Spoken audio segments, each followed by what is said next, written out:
These are the empty corridors of Rafah's Abu Youssef al-Najjar hospital.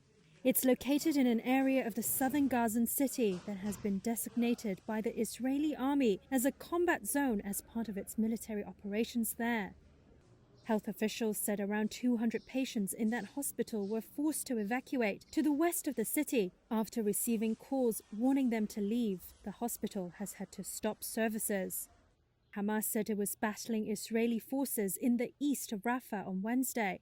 Mohammed Saku is a Palestinian doctor. The situation is most of them who are critical are dying in the field, are dying in the field hospitals or dying in the Kuwaiti and other field hospitals. Israel has threatened a major assault on Rafah to defeat thousands of Hamas fighters it says are holed up there.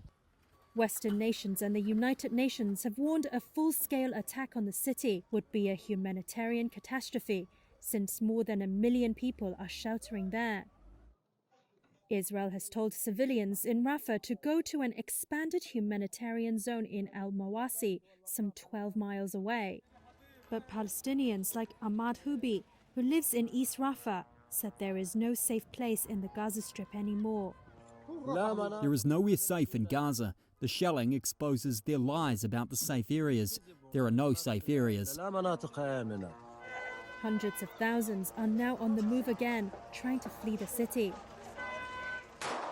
The Israeli military released a video on Wednesday that it says shows its operation in Rafah. Reuters was not able to independently verify all locations or the date the video was filmed. This came after a U.S. official said President Joe Biden's administration paused a shipment of weapons to Israel last week in an apparent response to the expected Rafah offensive. It would be the first such delay since the Biden administration offered its ironclad support to Israel after Hamas' October 7th attack. Israeli tally said about 1,200 people were killed and more than 250 others were taken hostage.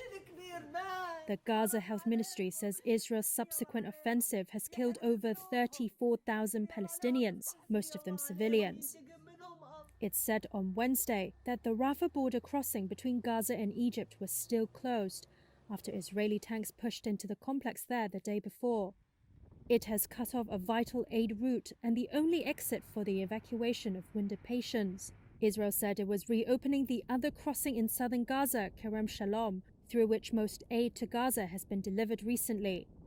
In Cairo, ceasefire talks were expected to continue on Wednesday, according to 2 Egyptian sources. Israel on Monday declared that a 3-phase proposal approved by Hamas was unacceptable because terms had been watered down.